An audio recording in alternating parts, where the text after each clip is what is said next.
Bang. Torsia, you there?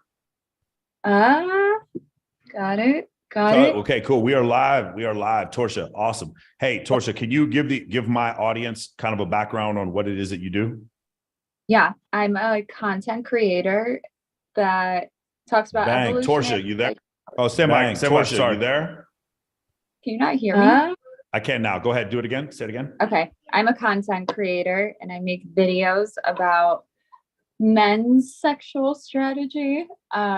We also do psychology, history, philosophy, all that good stuff.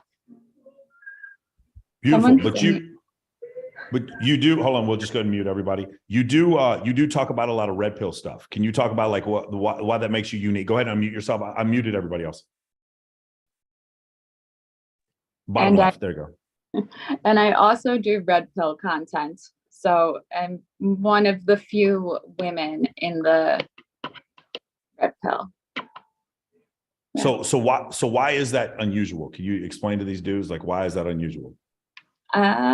So women usually enter the spaces for three reasons. They're either undercover feminists trying to help women with their own sexual strategy, like locking down the guy for marriage, baby trapping him. Then there's your pandering women who will make content for attention.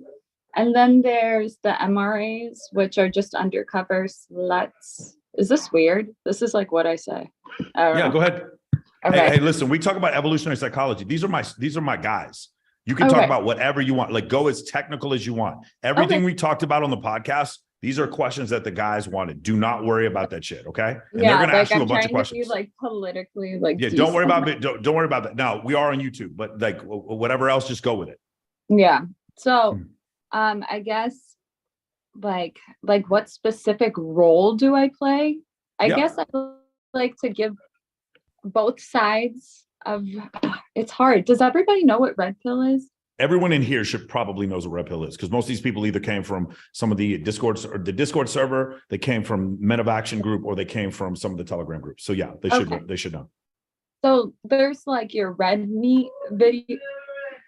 Do you hear that? Sorry, there's like red meat videos, which it's like slandering women, kind of. It's fun. It's for entertainment. Then you have your red pill theory guys. I fell into that category, but what I like to do is bring in like the female perspective of things as analytically as I can. So like when we talk about things to talk about on a date, for instance, I can tell you why something works from a woman's perspective that she'll never admit to. Does that make sense? Sorry. Yeah. So like what's a thing that she'd never admit to? Like the types of guys she likes. She'll say she wants somebody who's confident, 6 feet tall, has a good job, makes over like something outrageous like 500,000, which all of you will make in the next year. And I will break down why that's not true. There's like a whole bullet checklist. This is like old school stuff that women will say they look for a specific guy, but the guy they end up dating is, if not the complete opposite, pretty far from it. So it's kind of showing guys that although she says she wants this, there's a way that you can obtain her if that's the goal. It's just that you have to improve your game. And that's kind of what I do. All right. All right. No, you're perfect. Hey guys. So first off, a couple of you had your thumbs up. I need your hands raised. All you guys had hand raised. Raj, Luke, all you guys are raising your hands before. All of the dudes who are watching this right now, who are new to the call, I want you guys to raise your hand too and have some question. Raj, what's your question? Yeah, question for Tori. Yeah. So I know you work with Rollo. So how has Rollo's teachings changed your life? If you can briefly explain that. Sure. It opened up my eyes to a lot of men's sexual frustrations. That's probably the main thing. And then as of recently, because I'm still unplugging, if that's what you call it, now I'm in like the area where I understand how disenfranchised men are. Does it make sense? Like how women are bailed out of every single possible thing you can think of, whether that's schmishmortions, whether it's You guys, hey, shout out for the schmishmortions. If you guys It's know my about word. the schmishmortions, the prawn, and the fucking grape. Yeah. So I see more of it now. I also do a lot of like research on my own that goes into aggression in women. And so I like to make videos also about that, like how to protect yourself for women that are going to ruin your reputation. But that's Rolo's Rolo's taught me all of it. You know what I mean? Like he's made my career. If I ever were to say something that was like very feminine, he would, which is fine, he would be like, but look at it this way. And then I'd be like, whoa. So he's been a huge influence. He's daddy. What would I do without him? You know? He's daddy. Yeah. So would you say you're more empathetic for men now because of the different viewpoint that he has showing you? Yeah, I've always been empathetic for men though, like in other areas of my life, but more empathetic than most. I can't truly empathize like on the great like I'll never be a guy, right? Questionable in this day and age, but like I could never be a guy, right? So I'll never really understand. I call them compulsions, but like your sexual urges. Like I don't have that. So I can empathize cognitively, if that makes sense, like a psychopath. Logical standpoint, but not from an actual personal experience standpoint. Yeah. And I can't unsee all the crazy, like I used to think that we were all different, like women, and we're not. We're all the same. So you can sympathize, but you can't grab your virtual penis and then just like understand what it is that we're going through. Yeah, like if I walk down the street and there's women, I don't look. Like I won't even know. You guys got to go like that. But we didn't talk about this at all, Tori. A couple of things. Testosterone. Have you looked into that at all about how it affects, like for instance, like the idea, phthalates?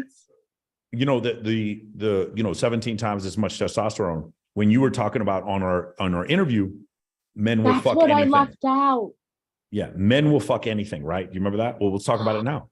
Men will fuck anything, right? And it's what you said. And I think on balance, a lot of men will. I think men with abundance will not fuck anything, but I think a lot of men will. Right. And I think the reason why is like I try to explain it to women. It's almost like this monster that lives inside of you. Or another way to explain it would be like, just think of the horniest you've ever been in your life, multiply that times 17, and then just like have no fear about who you put your dick in. That's what it's like. Yeah, I'm starting to get that now. Like as of recently, I was telling you about the guy that I'm with now. Like now I understand it, but like to even amp it up that much, like the way you said monster though is interesting because that's how a lot of guys feel. Their sexualness is like gross. Like it's like shameful, which that's a weird word to use, but it's almost like if you're even rough with a girl, it's gross. So it's contextual, right? At church or at work, I need to put the monster down a little bit.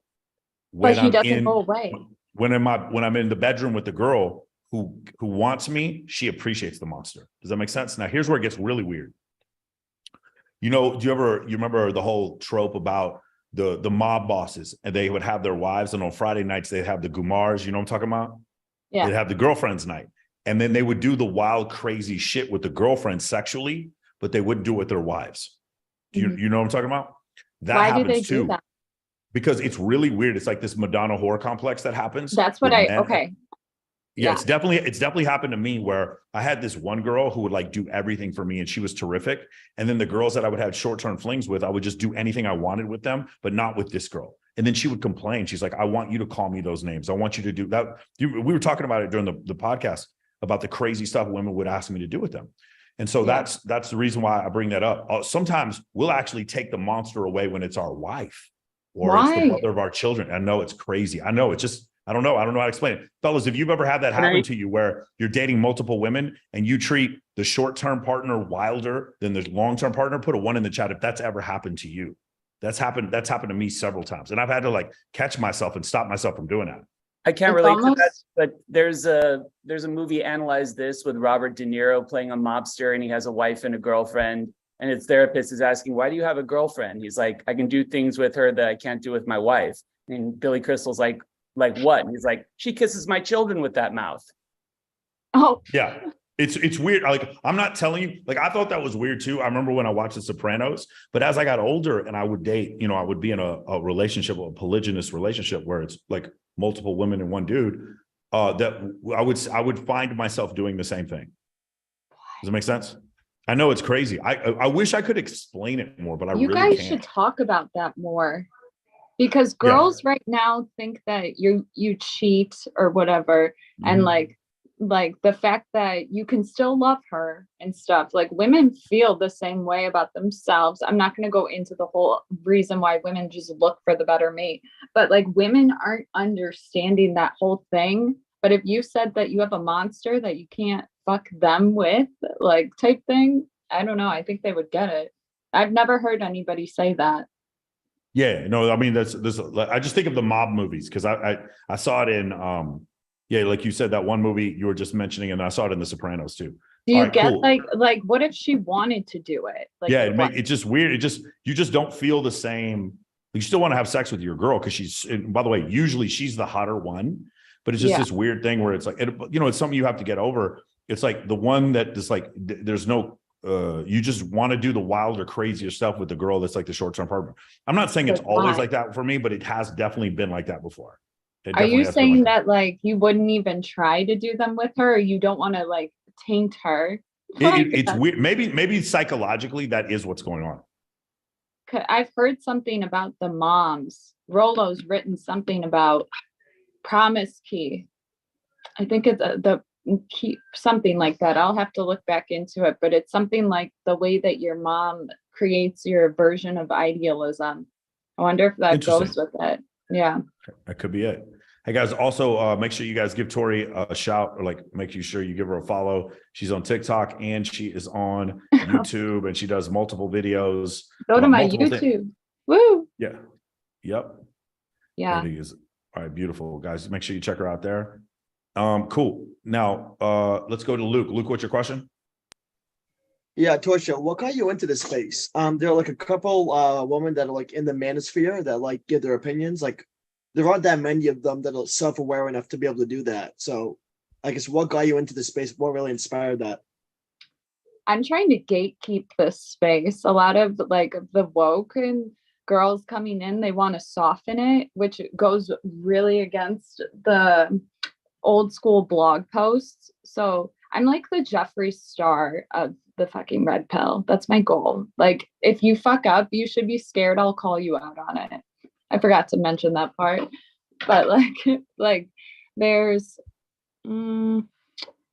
there's people that will take incel talking points and tie it up and make it look like it's red pill, and it's not, and so it gives us a really bad look. Like, so I just like to like go back to the old stuff, be like, this is where it actually came from. You can't soften the pill because you make it a bitch, and like, we can't make it a bitch because we're not even supposed to be here, you know. Like, I don't know if that answered your question. I'm just here. I don't know. So I get you're these gonna start calling questions people all the out? time. Huh? You're gonna start calling people out? Are you gonna be like the J-Molf, like the female J-Molf of the manosphere? I want to start a separate channel that's a gossip channel, and set it up in a way where, let's say you're about to get exposed and you want to pay me money to make you look good. I want to be that person, but like, as it be for entertainment purposes, but I don't know. I don't want to, I like to criticize people's ideas, not the people themselves, because some of these ideas can go down the wrong path, you know? So I'm here to be like, wrong. You know, I don't know. Yeah. One more question. I'm sure you've seen Fresh and Fit. Do you plan on going on Fresh and Fit? I've been on Fresh and Fit Oh, you have? Okay, cool. 3 times. Yeah. Something like that. Yeah, they're cool. Love them. Dope. All right, thanks. Mhm. Nice. Now, I'm nervous. I'm going on in 2 weeks or 3 weeks. Globe have in so much- Berlin. What'd you say? You're gonna have so much fun. Okay, nice. Nicola, what's your question? Yo, what's up? What Tori, up? what's up, Michael? Thank you for inviting me. Of course. Yeah, my question is pretty like I have no problems with girls. I actually do big events and stuff like that, and I'm more interested into what tips do you have as a big networkers to network with girls even more, because like I have a model agency. I have a lot of girls, and we go parties, we throw parties here in Germany, in Berlin and Munich. But still, I feel like you definitely have some tips for like networking with girls. Me or Yeah. Go ahead. Both, yeah. oh, I was just gonna say, if you have an agency, you should turn that into some atmosphere modeling. Because then, if you go to nightclubs and stuff, and you have like girls, they have to make Michael's gonna be better at explaining this. They make the event look better, and it's more fun. That's more his area. And for you as a girl, or sorry, yeah, Mike. But what would No. make me want to go? Yes. Being paid. You know what I mean? Like, if you can incentivize the women to want to go, whether it's $10 a night, they're going to be like, oh, I'll bring my friends. We'll get paid and drink for free. And then the more groups of girls you can get, like friend groups of girls, the better it is. I don't know. That's my experience, but I only did that briefly. That sounds good. Nicola, how do you say your name? Nikolai, Nick. Nikolai. Oh, Nikolai. Nikolai. Okay, so Nikolai, here's the thing. There's a couple things. Either you got to create a win-win situation. There has to be some value for them. Or what I do is there has to be champions. Again, like you have to think about it like there's a hierarchy. For me, I know when I want 80 girls to show up to a party, I don't worry about 80 girls. I worry about 4 girls. There's 4 girls that if they show up, the other 76 girls show up. Do you understand? There's Yeah. and I use the example of like, what's her name? Regina George. Like It's there's me. certain girl. Yeah. If these girls show up, I know that if Chloe Teray shows up, all of Chloe's clique shows up. If CJ Sparks shows up, CJ's whole clique shows up.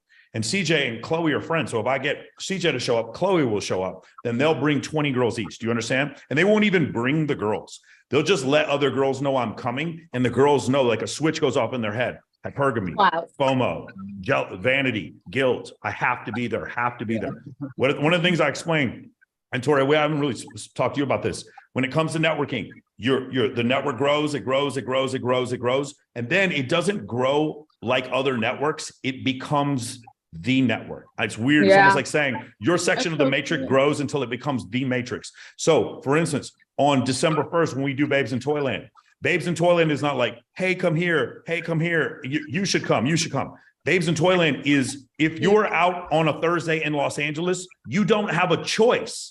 You have to be at Babes in Toyland. The Getty photographers are at Babes in Toyland. The celebrities are at Babes in Toyland. You don't have a choice. My shit has got so much gravity. It has become the center of gravity for the entire nightlife scene for Los Angeles for one night. Notice we picked a Thursday. We didn't pick a Friday. On a Friday, we couldn't do this. But on a Thursday or Wednesday, you can do this. We've become the center of gravity for the party scene for the entire city. Do you see that? Yeah. And now it's not a function of how do I get these girls to show up? It's how do I keep these motherfuckers out?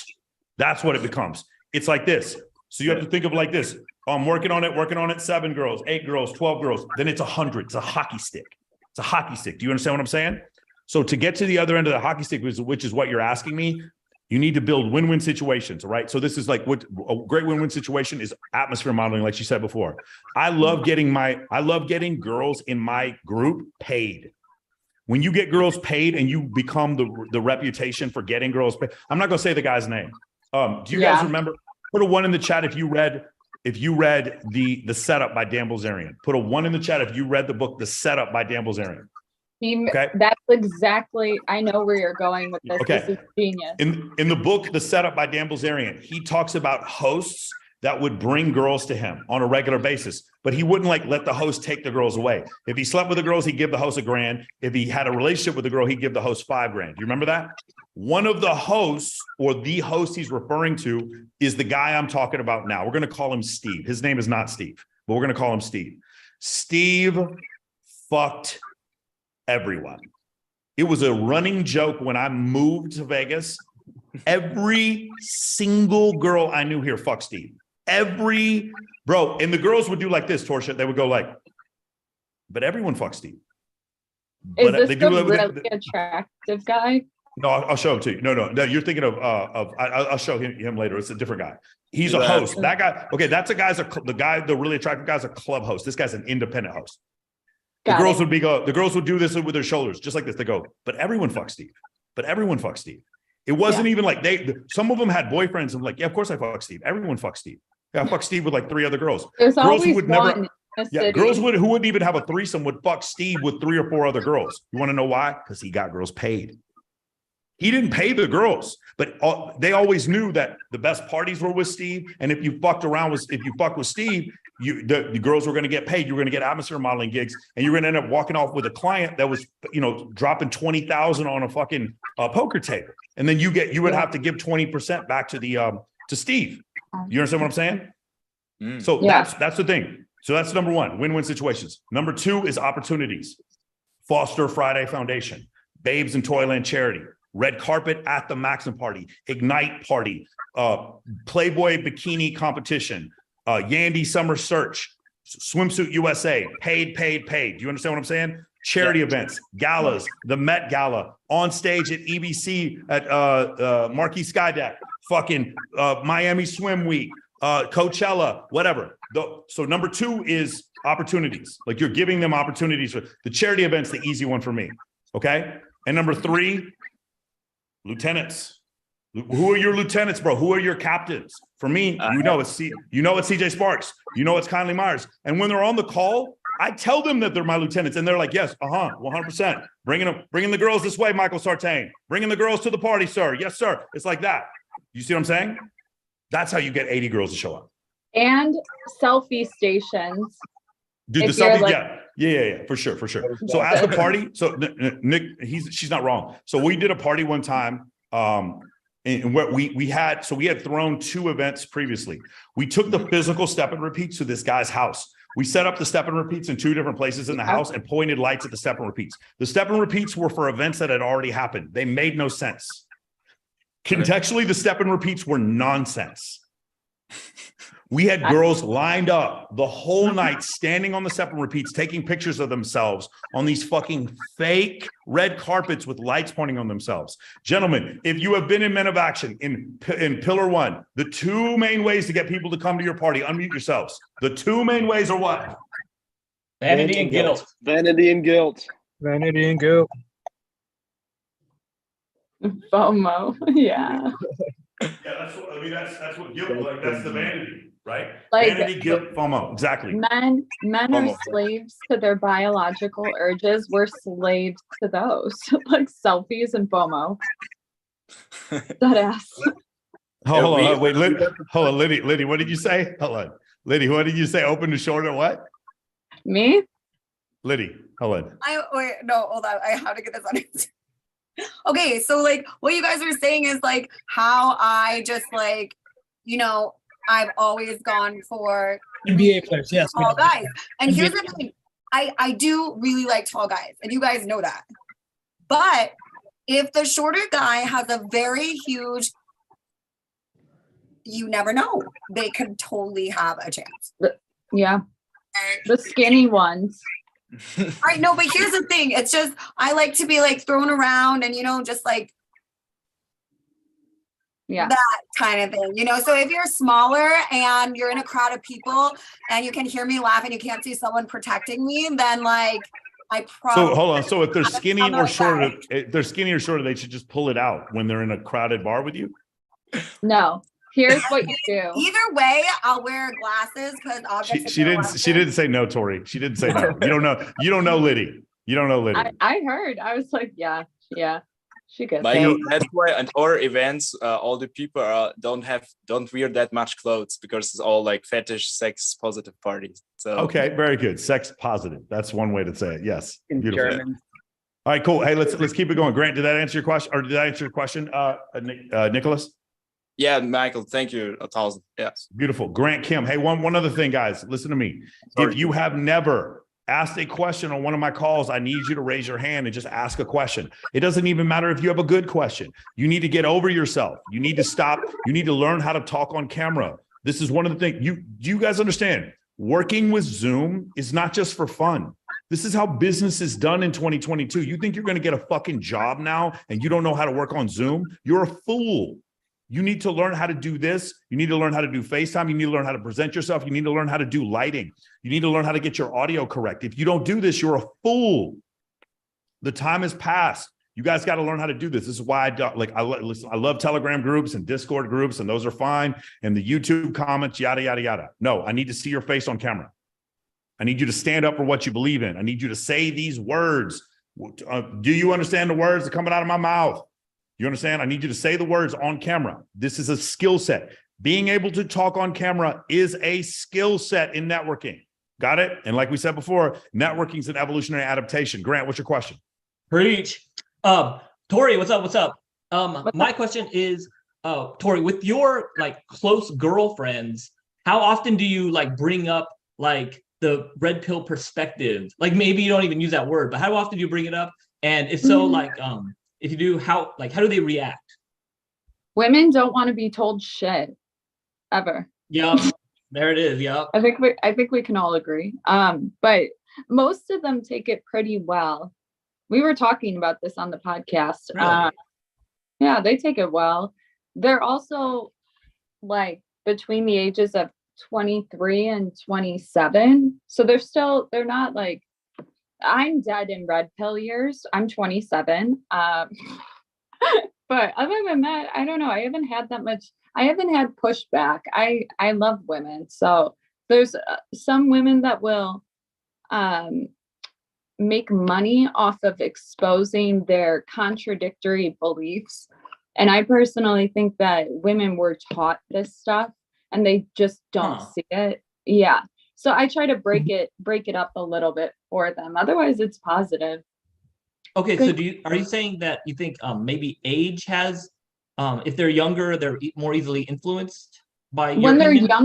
When they're younger, they typically don't want to be told shit. But in my experience, I'm just showing the like anecdotal experience. They've taken it well, but typically they won't want to be told shit. Okay, I see. Yeah. Let's see. And then I forgot. Oh wait, next question. I appreciate it. Yeah. Sorry, no, thank you. Beautiful. Thank you. Kelvin Can, what's your question, pimp? Hey, what's up, Torsia? Quick question. Yeah, what's up? Hey, how did you get the attention of Rolo? And how'd you start working with him? Like, what's the origin story for that? Yeah, I was on TikTok making content that was red pill, even though I didn't know it was. And then I was being like spammed in the live chats, Rolo Tomasi. I was like, what is Tolo Ramasi? Like, I couldn't even say his name right. And then I just DM'd him on Instagram. And, you know, there's a difference between men and women. And it's that my titties can get me pretty far. Okay. They can. Okay. Okay. Yeah. I agree with that. My advice is not going to be conducive to, like, it's not going to be helpful for the male. Like, if I was a guy and I wanted to get the attention of, let's say, my favorite author or favorite YouTuber, I would make clips. If they're a YouTuber, make clips for them. Don't ask if they're hiring, just make them for them. And that's how they'll literally answer every time. Are you showing my stuff? Is that me? Of course. That's what. Hey, what I'd say. This is an MOA call. We don't talk about it. We be about it, Tori. We be about it. We be about it. Do you agree with what I gave him? Yeah, of course. Of course, that's great. And by the way, what would I do in order to? How did I meet a bunch of these guys? I did the same thing she did, except they weren't my titties. Other girls. They were my other girls' titties. Exactly. Also, I did the same thing. Like, you Also, hold on, but like, understand, male to male. If I see a bunch of girls that I've been following this guy, it's like, it's not quite pre-selection because it's not mate choice copying, but it is like pre-selection, but for men. yeah. Hmm. And Other people's titties. By the way, that's the name of my new product. It's called Other People's Titties. wait, outsourcing titties. Yeah, outsourcing to titty outsource game. That's the next name of my Also, next like, product. I've been able to connect. This is another one. Like, the reason I've been able to prolong that relationship is not just networking, but being of value for them. So I would like be heavy in the chats, trying to get likes up, being obnoxious. I would do timestamps right after the videos are posted. Like, I would share the video every time, boost it, tag them. Like, I think I want to say it would be the same value for a man doing it for a man. I don't know. You give your thoughts. Is that desperate, or What do you mean?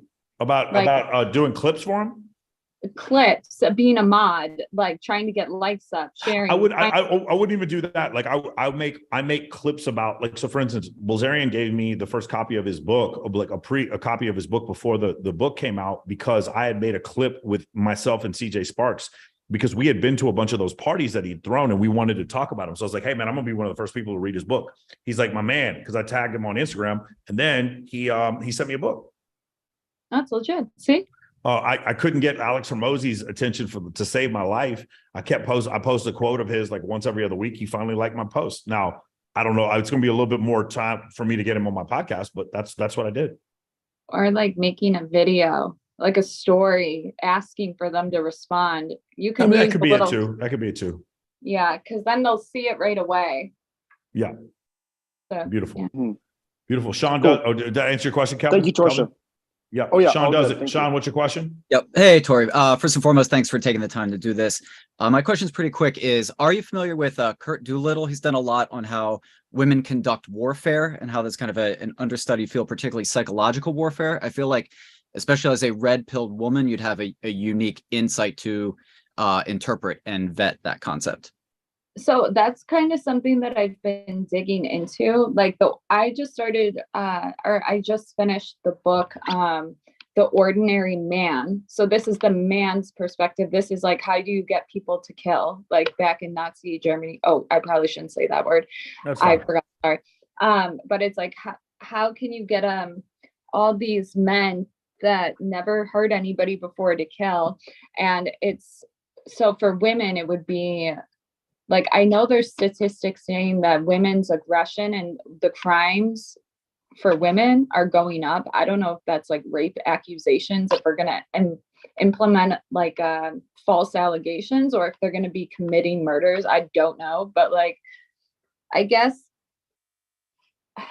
I don't know. Like, what's the book called? What was it to look into? I want to look into like how women conduct warfare, because I know that since we're more communitarian or whatever, and we don't structure it like a patriarchy, it's different. I'd have to look into it more. Oh, there we go. Yeah, I'm going to put the link in the chat so you can check do it out. it. Yep. Sounds like a video topic I'll do tomorrow. All right. Yeah, I'll shout you out. Oh, thank you. I'll put your link. All right, hello. We got a question here from Jason. I don't know who Jason is. Jason, what's your question? Jason. Oh. Hey, Torsha, I've been watching your content for a while. And I had a question. So you kind of, from being in Red Pill, now see things from more mental perspective, and you're able to be more empathetic. So my question is, do you think women should have the right to vote? Yes. Okay. I don't believe in voting fraud. I believe in education. You can educate women before you take their rights away. It just won't be applicable moving forward. I know what people are, and Rolo agrees with me. And people are like, if you say that women should have the right to vote, then that means that you should be for pro-choice and schmishmortion, and technically you want to incentivize, or technically you're on the wrong side. I know the whole argument. I'm saying that I believe that they deserve their rights, their freedoms, and technically women will vote red if they're married. So if you want them red, which it seems like the conversation always goes there because women make up, what is it now, 68% of the vote, and it's Democrat. If you don't want somebody to vote Democrat, you got to like educate them. You can't just say, I'm going to take their rights away so that we have the better vote. I empathize. But what with is that. it? Like, What does it mean by educate? we're going to have to think of something different because right now the schools are in favor of that, like of the woke. And I'm not saying the woke is entirely bad, right? We're LGBTQ friendly, keyword, making it through the algorithm. But like, Hey, I just got 100,000 more views. Thank you. no, you'll be safe. You'll be safe. It's like safe word. But Where's Angus? God damn it. Where's somebody call Angus? This is a safe space. educating I got women, it. I got it. educating women through media is going to be the first bet because they live 2 different lives, maybe 3. All my bitches can attest to this. We have our version of ourselves crying on Twitter, doing the tweets. We got that. But then we're also trying to portray ourselves as having it together. And there's that side. Sometimes there's 3 and we're trying to put them all together. But the more that you tell women, like, I'm not saying that you shouldn't work. I'm not saying that you should be this or that, but the reason that you're unhappy may be due to this, which is caused by this, which is caused by this, which is all by the way you vote. So, but honestly, it really doesn't change. Like if we're talking politics, which I don't really do that, it doesn't really change anything. Can I ask something on that? Hold on, Jason. I feel like you're kind of black pilled. Are you black pilled, Jason? Absolutely. I'm the most black pilled. How did But you you're know? not even ugly. Obviously, I'm black. Hey, Jason, you should apply to be one of my sales guys. No way. You have positions open? I have way. positions open, bro. You should blog, Jason. You got it. You're like doing it. Yeah. It's almost like I've tried this before. I don't know, Michael. Jason, what do you Jason, think? where are you going to college? Where am I going to college? Yeah. Some shitty school in Massachusetts. Okay, getting my liberal liberal arts studies, getting indoctrinated. Liberal arts studies. Okay, cool. Yeah. Hey, I actually believe that more people should study liberal arts and humanities. I don't fully Wait, believe. Why? How come? Because we're erasing history. Think about it. It's a lot easier to control people when you don't know where it came from. That's a good point. Well, history is written by the victors, so it's all about like what history do you pick and choose to learn, and that's really more of what's I think is holding people back now in our society is like they pick and choose what they want you to know, and then that's going to skew your view going forward. Hey, somebody said Jason is studying philosophy at DeVry. You don't tell people that you're studying fucking philosophy. Oh my God, I'm done. Okay. Here's one thing I want to add. If you're ever with any girl and you ask them a question, ask them if a man would provide for you 100%, would you work? They will all say no. And if they do say yes, it's a side hustle. It's like their passion project. Maybe it's OnlyFans, maybe it's not, but like they will almost always say, I wish I would have stayed home, or I want to stay home. I'm not having fun. I'm not either, bitch. Like, but yeah. Right. Beautiful. All right. Awesome. We're making fun of you. I mean, we're teasing you. Jason is not named Jason. I don't give a fuck. Make fun of me. I love being roasted. No, we're not making fun of you. It's just Jason is not named Jason. Hey, Chris, what's going on, man? Yo, you caught me in the middle of grabbing some food. Hey, so I love what you guys are doing. I think, Mike, you really uncovered the true art of networking. Like you're networking, you're teaching people how to network at such high levels and literally how to throw massive community events. So hats off to that. My one question is, what are some of the tricks of the trade that you've learned over the years on how to build a large following, whether it's on social media or elsewhere? Mike just wandered away. I have to be honest with you. I don't really have a super large following. I think that the better trick is how do you get the following that will join your tribe? Does that make sense, Chris? A lot of bitches. Listen, I don't know why you say these words like that. That replies to me, Tori. I'm a taken man. You're gonna get me in some deep shit. I'm kidding. I'm No. just throwing it out there. I'm kidding. I'm kidding. When you say kidding. when you say you're Fuck. taken man, are you referring to the cat we saw earlier? Yeah, that's cat. That's what I'm saying. Shiva. He's referring to the Liam Neeson movie. He's a hostage. I'm a hostage. So anyway, going back to what I was saying before, yeah, I don't know how to create a huge social media presence, because I think for a while you could. I think now the organic way to do that is either lost or it's random. I don't know that there's like just an easy way to do it. What I do think though is using social media to create a network. Like for instance, I don't have enough followers, I think, to be up on stage speaking at elevator nights, but they asked me to speak because of all the other people that I'm connected to. Does that make sense, Chris? Shout out to Dan Fleischman. Dan Fleischman. There's no way with 29,000 subscribers that I should have Dan Bilzerian, Ty Lopez, Jay Cutler, Cole Gordon, Brandon Carter, and Greg O'Gallagher on my podcast. That should not be happening. Well, that's why I think you've uncovered some real secrets, because the content and the people that you're tapping into are epic. And where you're shooting your arrows from, most people would say, well, why even shoot the arrows from this position? Because I'm a small guy. Well, in all reality, you've tapped into some things that you've learned that are really working, that are actually executing. And go ahead. Can I add something to that? Yeah. I have software where I can see who's bought their subs and stuff, like way past TubeBuddy. And it's interesting that you say that, because most of the people in the 29K range, like the real 29K range, but it might say 500K. Like, that's why it has to do with like vanity metrics. Like the reason that he gets them is because that's what it should be. 29,000 gets those people or whatever. Andy's friends with them and stuff. But like, I encourage everybody, when you see something popping up, don't be so quick to think that that's their following. Because a lot of times they pay for a lot of that stuff. So it might look inflated.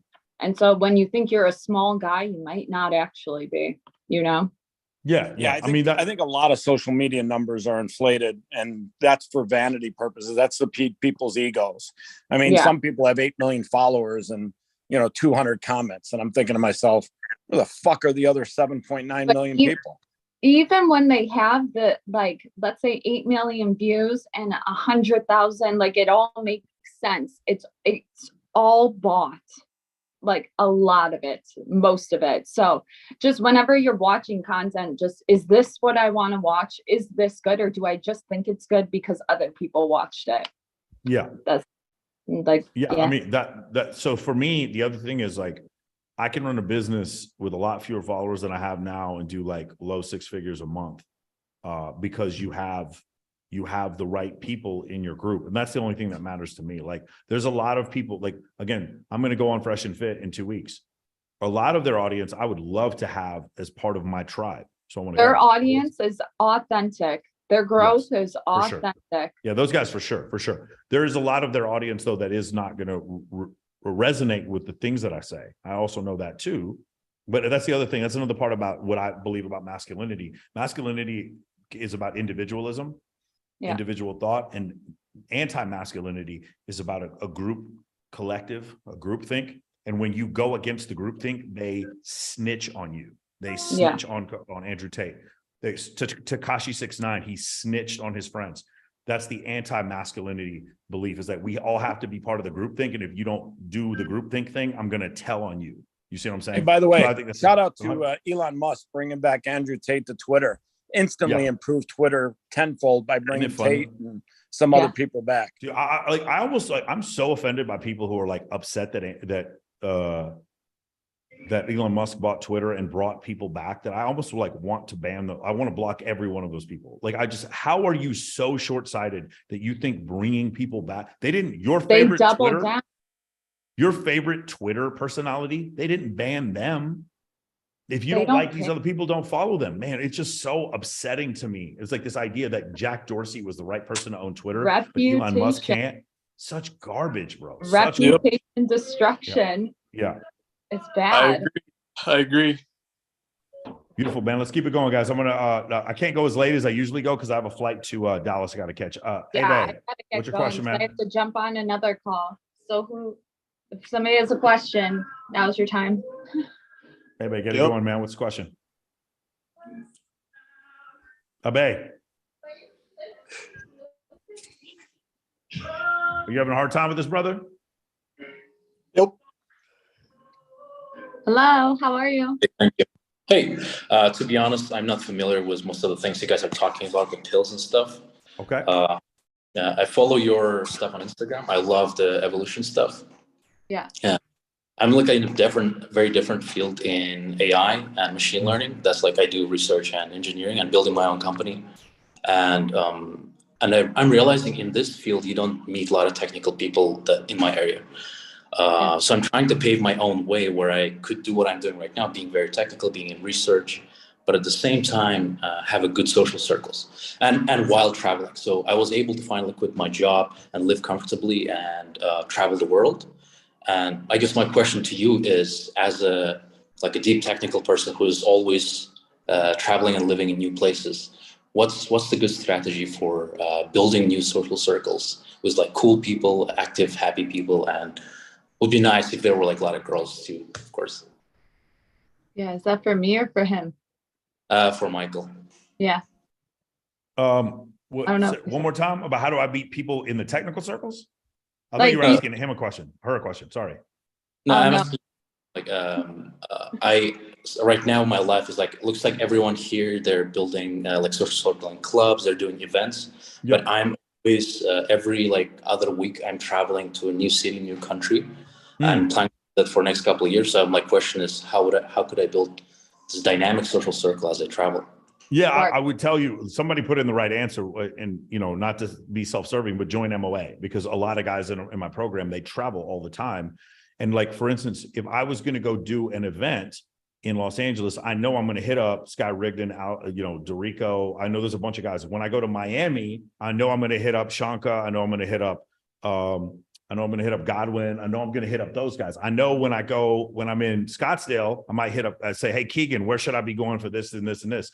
There's different guys in different cities that kind of help you. When I go to New York, I'm gonna hit up Raj. I'm gonna hit up John Lewis. I'm gonna hit up all those guys. I'm gonna hit up, go to San Francisco. I'm gonna hit up Ramsey. So everybody's doing it now.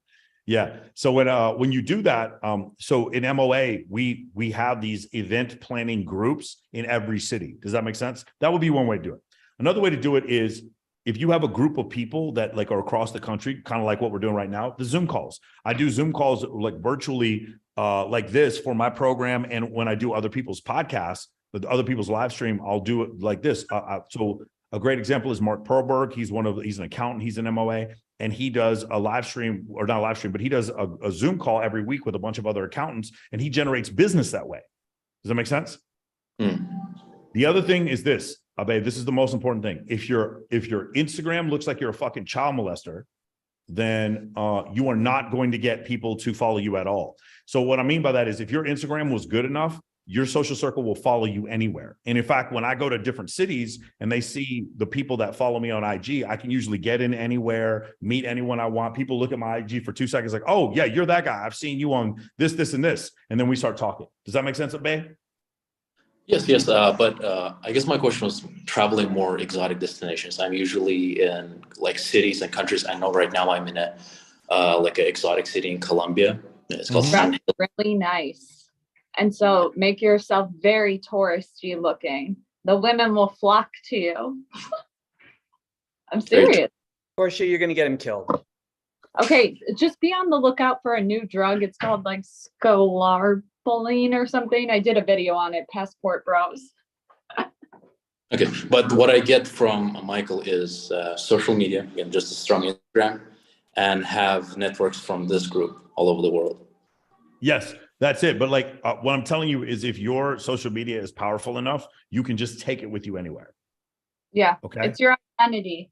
Yeah. Now, if you're asking me, hey, I'm in a weekend in Medellin, what do I do in order to build a social circle? You need to have homies in Medellin. You need to talk to Casey Herzog. You need to talk to Miguel Colon, the guys who are already there. That's what this tribe is. We've got dudes in every city that like, okay, here's my list. Here's all the girls that are here. Here's the event that we're going to do. That's how I kind of plan. I don't go on vacation.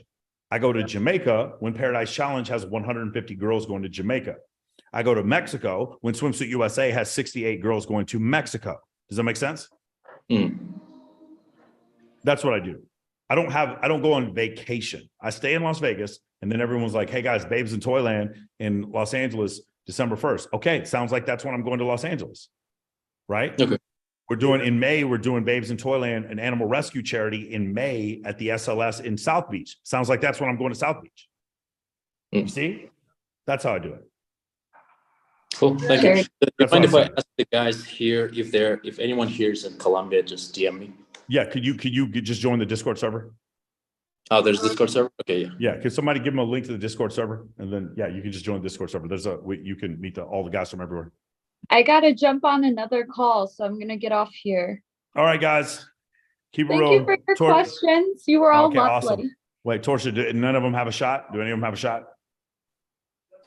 I'm Just keep fine. scrolling One down. last question before you go. Torsia. Oh, wait, hold on. Benji's got a question. Trust me, you're going to like this one. What's your question, Benji? For the algorithm, Torsia, the question is for you. How do you feel about the Jewish media? I love them. You motherfucker. I love them. Oh, my Baruch God. atah Adonai Eloheinu Baruch Melaham. Damn! All right. Hell yeah. Are you Jewish? I am very much. Shalom, motherfucker. Yeah. My friend just converted, so we love them. I went to a school that was predominantly the Jewish community. So we do not stand with Ye. That's what I'm hearing. Right. Yeah. I had to think about that one.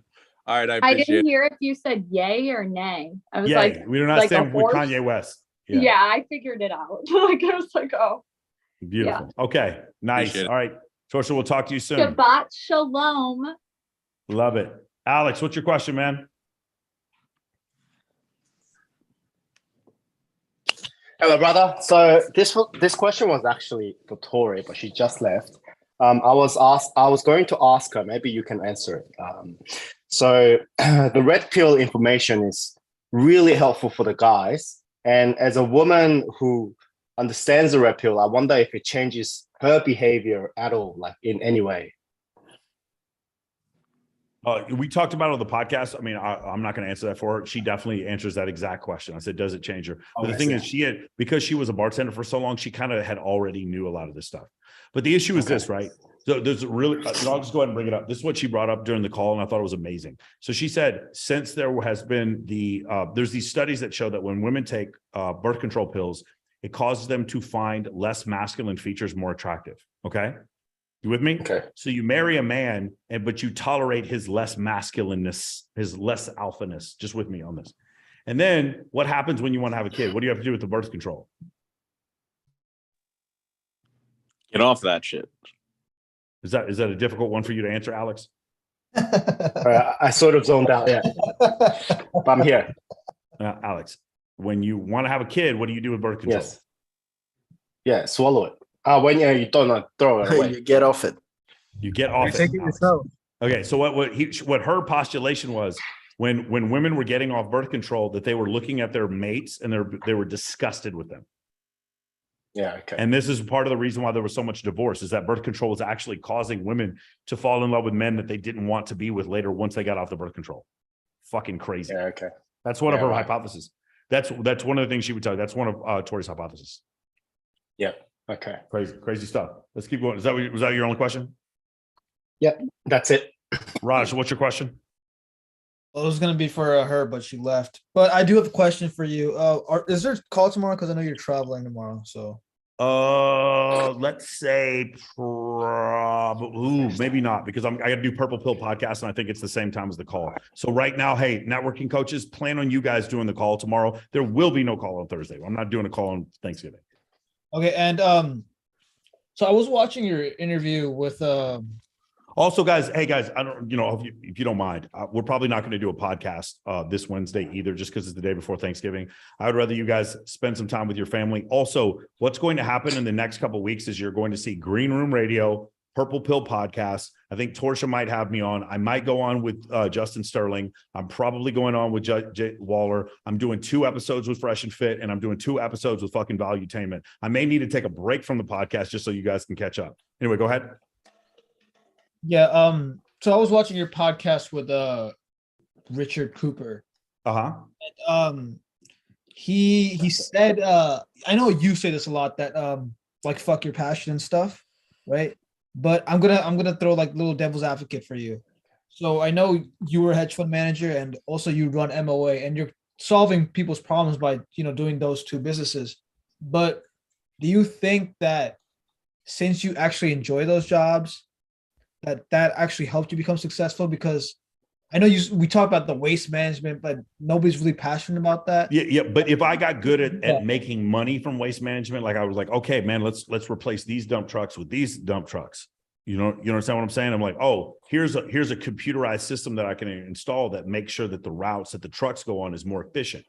That part of it I might actually enjoy. The other thing is, man, okay, let me tell you something. This is a really interesting story. You guys understand what operant conditioning is? You guys understand, Pavlovian Yes. shit, you know what I'm talking about? Okay. Yeah, the ring, the bell. Do you know why back in 2000 a lot of people didn't like hip hop?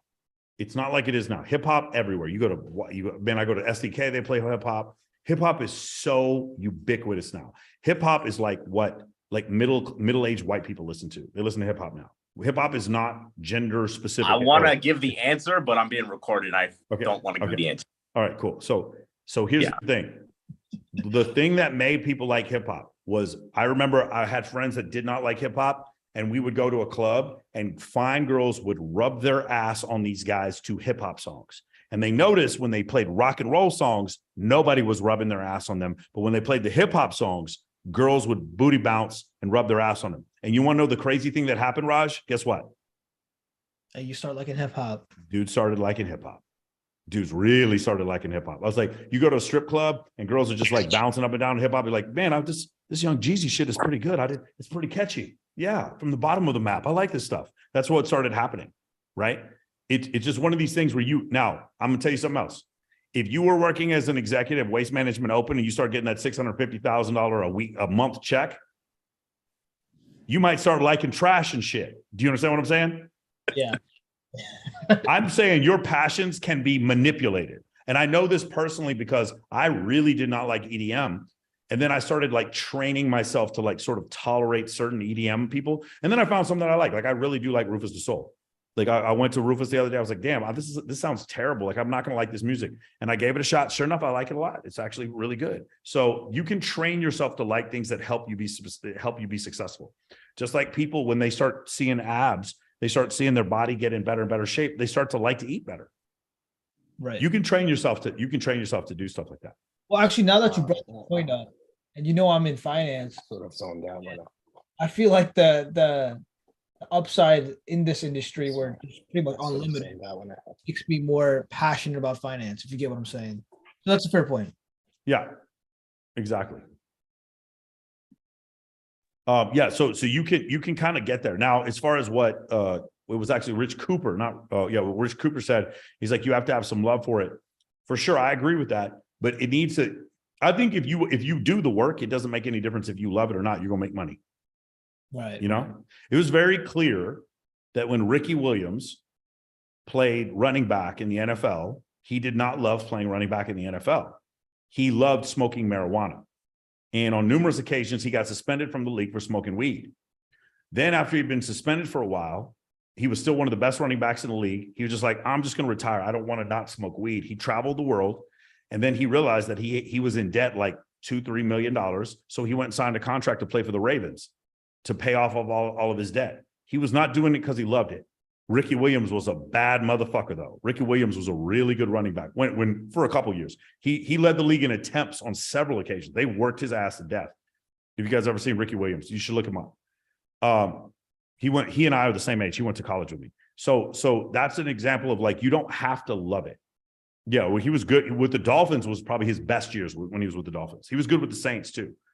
But yeah, you don't have to love it. You don't have to love it. You just have to you just kind of have to do the work. A bunch of guys in the NBA don't love it. A bunch of guys in the NFL don't love it, but they're just so gifted that they can do the work. You want to know another one? I don't think Lana Rhodes loved doing porn. At least that's what she's telling me. She did pretty fucking well though. Does that make sense? Mm-hmm.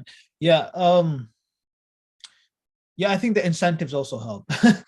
The incentive, what I'm saying is you can rewire your brain for incentives. Right, for sure. It makes a lot of sense. Not, I mean, you cleared up a lot of things, but don't you? I mean, I know you love the work that you do with us, and with the options and stuff. So you'd say the love for doing the business is kind of like just a plus almost. I mean, it is a plus, but there's a lot of stuff in MOA I don't love. I like MJ, our accountant. She's awesome. I don't like to sit there and listen to her for 2 hours. But about you accounting shit. You do love your favorite client, Raj, right? You do love him. Yeah, I mean, Raj is great until he starts complaining about, what I'm saying, his 6 girlfriends, trying to take all his money. You know what I'm saying? Trying to take the condom off. Oh, wait, So I'm sorry. Can I jealous say it of on here? I'm not allowed to say that on here, am I? Always trying to take the condom off because he's got money now. Thank you, Mike. All right, beautiful. Hey, Austin, what's your question? Yeah, sure. I've recently joined your program. So that's awesome. I get to talk with you soon, I believe. I have a call actually at 8:45. I don't know if anybody's ever asked you this, kind of like a personal question. Like, how would you describe like your belief system? Like atheist, agnostic, or Oh, no, like, I'm a Protestant. Yeah, I'm a Protestant. Okay. Is it a like Methodist, Baptist? You don't mind me asking. No. So yeah, it's interesting. In Texas, the Methodist, Baptist, Episcopalian thing was heavy. And then we started having these non-denominational Protestant churches. Non-denominational Protestant means you just interpret Christianity in the Bible, but not the way. It's basically like an Old Testament or a New Testament type of church. And then you're just not being Protestant, meaning you're just not Catholic. Gotcha. Makes sense? Yeah. For sure. Yeah. I do not have a literal interpretation of what's in the Bible. I do not believe that women should be cast aside to the edge of the city because they are unclean when they're on their period. I do not think that men laying with other men should be stoned. I do not believe in a literal interpretation. I do not think that like Noah took 2 amoebas and 2 bacteria together and put them on the ark so that they could fucking, they could procreate the whole world. I don't take those stories to be literal. I do not. What's your favorite verse? My favorite verse? Yeah. Jesus wept. Or my favorite. Yeah, you trying to do that shit with what's his name? God damn it. Donald Trump. My favorite verse is I was once young and now I'm old and I've never seen the righteous forsaken, but I changed it. I was like, I was once young and now I'm old and I've never seen that girl not be drunk in my entire life. I say shit like that all the time. The other one about touch and agree, wherever two or three of you are, I am there, stuff like that. We say touch and agree. When we're talking about going on dates with girls, we're going to go touch and agree. I was in a Christian ministry for 4 years. We would make very sexual jokes using the Bible. Yeah, it was pretty funny. Oh my God. I'm going to go minister to some shorties over here. That's what they would tell me. Yeah. Everybody had their favorite verses, man. Everybody had their favorite verses. Sammy, what's your question? Hey, Mike, thanks so much, man. First time on this, I love the content so far. Question for you is, look, I'm successful in my career. I'm in sales. I manage a ton of salespeople as well, making good money. But I find time is hard to find. Time to build that social circle, get outside of just the work environment, but also your immediate friends. I'm wondering if you have any tips on how I can build that social circle without impacting or negating kind of my career as well at the same time. It shouldn't impact your career. It should help your career. It's really important to understand. It might be a function of like, how much time do you have? That could be difficult, especially in the beginning. There's a lot of guys in MOA that can help you, especially in certain cities with like building lists and stuff like that. But as far as like your career, one of the things you got to understand about MOA, I use the bikini competition and all the stuff I do, that's marketing. A lot of guys in MOA aren't surrounded by big titty blondes. That is not what MOA is about. That just happens to be what I do. Because I do it to an extreme example, that means if you want to do it to not such an extreme example, it's easier for you. Does that make sense? So if I can get 75 girls to show up to a party, you getting 25 real estate agents to show up to your charity event is easy mode compared to me getting 75 influencers to this party. Does that make sense? That makes sense. Yeah. Yeah. So it's easy mode. The answer is you need to come to the determination, what sort of networking thing could you do that would help your career? Okay.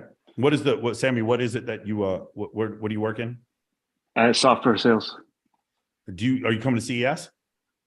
Yeah, I'll be there. I mean, so you're coming to a city full of hot women in Vegas? Oh my God, I can't imagine what kind of networking shit you could do. Come on. Right. Are there any parties? Yes, there's a ton of parties. Yeah, sure. there's a ton. Could you go there and then just like do a bunch of IG stories with other like movers and shakers in your industry? Yes. Could you set up your Instagram to where when you're like, hey man, hit me up on Instagram. They look at your Instagram like, dude, this guy looks like a fucking celebrity. He looks awesome. Maybe your Instagram becomes your calling card. That's the kind of stuff you could do. Or throw your own event.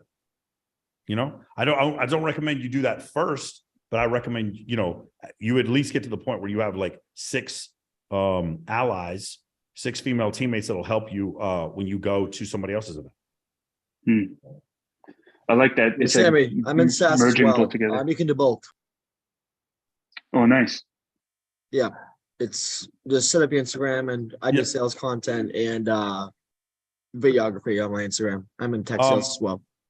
We had a girl on Access Vegas the other day, and she had sold $5 million of real estate in a month, and she had been filming for Brazzers at the same time. It's hard for a lot of people to understand this. I'm not telling you to shoot for Brazzers. The point is status is status is status. The point is status is status is status. Do you understand? Yeah, no, that makes sense. And I like how you're creative around how you bring both worlds together without, doing them in isolation. Yeah, I believe it. Yeah. Raj says people think I'm an influencer when they see my IG. Exactly. That's exactly what you need to do. All right, guys, I need to get through these next couple. Damn, there's a lot of questions. I got to get through these quick because I have to, like I said, I have to pack for Dallas. So let's get through them. Daxus, what's your question? Hello. Okay, so I've been listening to you guys. Is it all right if we don't record this part, or is it going to be recorded? We kind of have to. All right, cool. Okay, I'll temper for that. So I basically I'm listening to everything you guys are saying, you, Torsha, and I'm just kind of taking it in. And you're right about the whole, your passion really might not be what makes you money. I do boxing content on TikTok, and I've not really been in any official boxing match, but I almost have 1 million. I'm trying to monetize that. But before all that, I was a DJ. Yeah. So I was just kind of curious about like, if about monetizing just that and just kind of being like this businessman that just kind of makes a community of just people. Cause I have a Discord we have 500 people we got within about 36 hours off of one post. And I was just kind of wondering about like, strategies to like monetize that, because like I said, I haven't even really been like, I just kind of picked up boxing, and then 2 years later, here we go. I almost have like 1 million, but I really just want to get back to like DJing. Like, that's what I want to do, but this is kind of what it is. And I like, literally, I made a video today. It was one little thing wrong. One little thing. I said, throw a hook instead of a cross when you're boxing 1-2. And I saw the mistake when it had like 500 views. I'm like, I'll just delete it or just keep it, whatever, because it's probably not gonna get that many views. And then maybe a day later, not even like 12 hours later, now it has 800,000, because every other comment is, it's a hook, it's a hook, it's a hook, it's a hook, it's a hook, it's a hook, it's a hook. I don't care. And I got like 500 off of just that one thing, but it's just like, I mean, I don't know. I know some people that deliberately misspell things, misspell titles on their posts specifically so people will watch them. Yeah. It's not a big deal. Daxus, here's the only question I have. 2 weeks ago, you were a superhero. No. DJ, oh my God. And now you're a boxer. No. I didn't give you the context last time. 2 weeks ago, I also had almost 1 million followers on TikTok for boxing. And I was trying to turn it into, you said to show you, I'll show you. I'll put it. Last week, I believe you. I believe you. No. Like the superhero thing that I was trying to convey to you, that's a whole separate thing, but it's basically to gamify myself, to basically, because my videos are interactive. They force you to interact. So I wanted to take it a step above with special effects, like, using blasters, like from video games and stuff like that. Stuff that, superhero. Do you have a 1-to-1 corollary example of that working for somebody else? No, because kind of invented it a little bit. Okay. I mean, there's nothing wrong with that.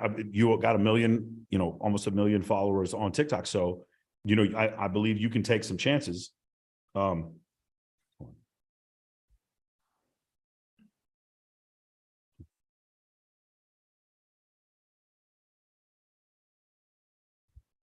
by.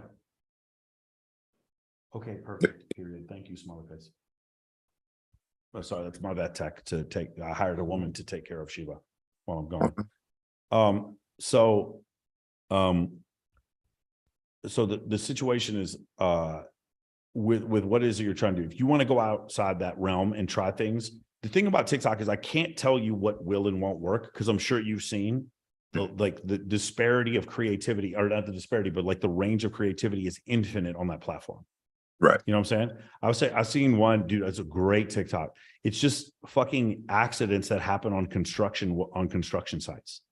All they show is like guys falling off ladders and like people ramming their fucking tractor into shit. It's the funniest shit I've ever seen, and I can't stop watching it. It makes no sense at all. So I can't tell you that this is going to work or not work. What I will tell you is that you need to look at this from the audience's standpoint and say, okay, is this something that they want to see? As far as boxing, apparently it does seem like it's something they want to see. The DJing thing is really hard to translate to Instagram or TikTok, because a DJ set is an hour and maybe a song is 4 minutes, and that does not translate. Does that make sense? Yeah, 100%. That's what makes it a little bit difficult. Now, if you have a shtick like Baddies Only, where I'm DJing and then there's a bunch of hot women behind me, that shtick does translate to Instagram. If there's something unique that you're DJing and then you're juggling at the same time. I'm just throwing an example, stupid example, right. something like that. Okay. Right. That's the thing I would do. As far as like the content I would create, I'm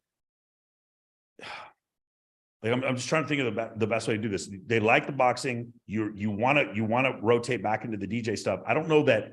I think TikTok has to be ancillary, but like what you need is irrefutable visual evidence of you being a famous DJ. Does that make sense? This seems to be a really hard thing, because I have a lot of DJs in the program, and I tell them it's a shot over the shoulder where I can see the crowd in front of me. Does that make sense? Yeah, I can make. And it's a track on Beatport. It's a track on Beatport. Okay. Or Spotify. Do you understand? Yeah, 100%. Irrefutable visual evidence. Otherwise, you're another douchey DJ who runs his mouth about being a DJ. Does that make sense? You're a DJ like the last Playmate was a DJ. You're not a DJ. That's what everyone thinks. You understand? Yeah, the last stuff I have is from. Go ahead. Yeah, the last stuff I have of like shot over the shoulder was me DJing the college parties. These were all pre-COVID. I had so much momentum going, but I just kind of felt like it'd be weird if I just started reposting that college shit. I just feel I have to find somewhere new and then kind of start over. No, would you actually, so you think it's weird because you think people are like obsessed and watch every single thing you do? They don't. Char's been reposting some of my old stuff. Char was telling me that with Cody Sanchez, they repost 60% of their stuff. Okay. Yeah, no problem with that at all. Yeah, you just, especially outside of a month, you repost it. Okay. Not a big deal. Not a big deal. Cool. No one cares. Yeah, definitely no one cares. Daxis, that's what you're asking about, monetization. Monetization, yeah. Monetization is, so we're talking merchandise, we're talking coaching, we're talking some kind of access. I'm gonna write that down.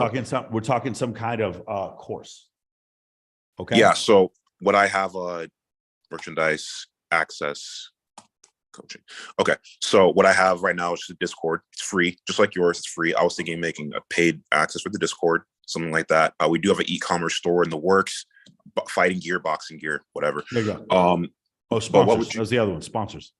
Okay, sponsors. And then sponsors, and then okay, yeah. So that's pretty much what we do have in the works. I was thinking, what would you think is like a fair amount to charge per month for access to a Discord, private access to me? Yeah, so I don't know, dude, because here's the problem. I don't understand what your demand is. Because if you're like, I don't look at 1 million TikTok followers like I look at 1 million Instagram followers. If you told me 1 million Instagram followers, I would say a lot more. I would charge a lot more. If you told me 1 million followers on Twitter, I'd tell you a fucking whole lot, because that's like financial Twitter. There's political Twitter. It just depends. I don't know what I would look for is like, what are corollaries to what you're doing? You understand, from my Discord, we have a paid section, but if you're not paying to be on the paid section of Discord, you're paying to come on the calls. Right. And then you're paying to get one-on-ones with me. So that's different. Yeah, Twitter is about finance and politics. If you had a mill on Twitter, you could really optimize that. Shit. A Twitter on TikTok is going to be harder because, a lot of the, the Indian kids and the Chinese kids that look at your shit. By the way, did you guys see this thing in China on TikTok? If you're under 14, they limit the number of minutes you can watch on TikTok, and you're only exposed to science experiments and fucking history and stuff like that. Have you seen this? It's crazy. Like they're like making Chinese kids smarter using TikTok and making our kids dumber. How about that? How about that? Yeah, I saw that. Madness. That's hilarious. Wow. No, but just think about it. Like Instagram and TikTok could do that here. Just be like, okay, we're going to write off the young kids and try to make them smarter, and then just make profit off people above, the age of 14. If you just did that, think of what a benefit TikTok could be to our community. But instead, no, we got to start them. We got to get them addicted to our platform early. Crazy. Oh. Yeah, that's a different kind of, okay. Yeah. Shoot. Math and titties. That's right, Grant. Yeah, that's crazy. But okay, so as far as that goes, so you can't really, you can't give answers you don't know the answers to. So basically, I'm just gonna have to figure that part out as far as selling the Discord access and that. Okay, as far as selling Discord access, I think you should sell a product, not Discord access. I don't know why I'm paying for Discord access. Okay, in one sentence, you're basically around a community of other professional boxers, martial artists, and you have a question, you want your fight footage reviewed, you want your sparring footage reviewed, you want that sounds great. Now that sounds like a product. Yes, you could do that. Okay. You probably need some testimonials, and I would have the highest level influencers let them come on for free. Okay, let the highest level people come on for free. Yeah. Got it. Yeah. All right. That's all. Don't let me take a video. All right, brother. Take care. Alejandro, what's your question?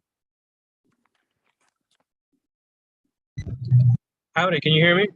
Yep. No, Pim, sorry. Oh, say it again.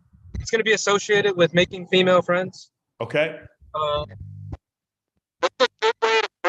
Alejandro, we're going to have to go ahead. We're going to have to get a different headphones or a different speaker. I don't know if anyone's told you this, but your stuff is shorting out.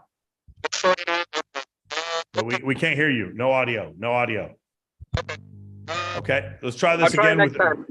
Try to get some headphones or some AirPods. Your audio's not working. Okay.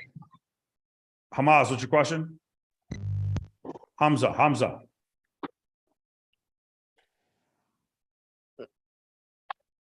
Hamza, what's your question?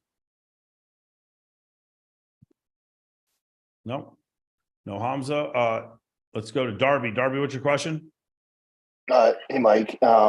My question is kind of in the red pill space, or the sort of the difference in sort of the average guy and then the top of the food chain guy, that it looks like most of the content creators tend to speak on a level that is so intangible and unscalable that you can almost see in the comments that people, it teeters between red pill rage. Like I watched your show with Rolo, and you'll see the guy shitting on the girls. And a lot of that seems to be coming from the fact that those girls are so fucking unattainable to those guys that they can't connect the dots. And it seems to me that there's really they can't connect the dots in themselves. I've seen guys that was like, they're wearing makeup because they're trannies. Right. They have fake titties because they're ridiculous. trannies. Oh, they're tall. Wait, they're taller than 5'8" because they're trannies. And I'm like, dude, you're actually trying to protect yourself from the rejection. Yeah. Yeah. And so the issue I see, or maybe it's a void, is there's no one, at least, and maybe you know of someone or some of the other guys do, there doesn't appear to be anyone making content for the guy who's average to slightly above average, and not a guy making $250,000 a year, but is making between 50 and 100, or the steps to get there. And it's because, and I do a lot better now than I did 5 or 10 years ago, but there's a lot of, I've always had decent success with women, whether I was fucking broke or I was making $100 grand a year, where I'm at now. But there's stuff guys have to do to get access to women, and no one's saying some sort of scalable or tangible thing. Do you not think that I'm doing that? No, I would say your stuff is, I'm but it's not. like talk to Gashar. Like there's a bunch of guys in this program who are like living with their family and like they're surrounded by hot women all the time. No, I get that. What I'm saying is on YouTube, the sort of in the red pill space. So maybe it's that's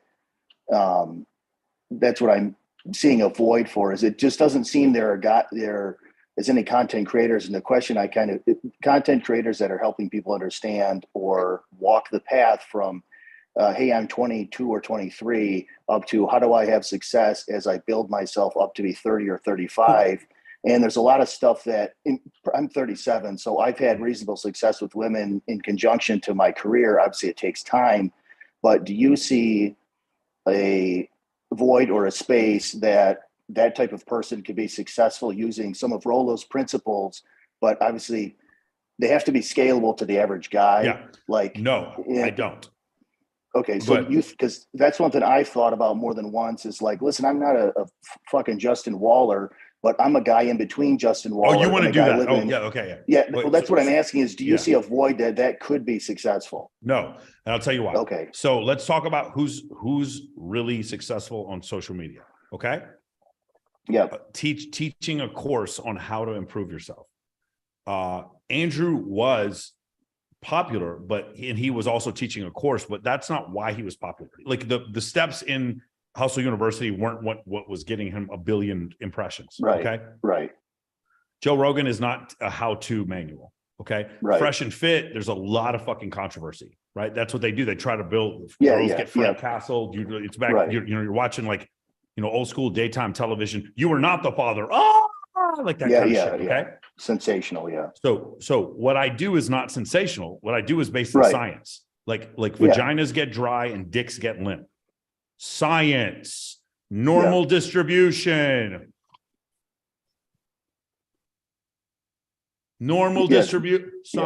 evolutionary cycle.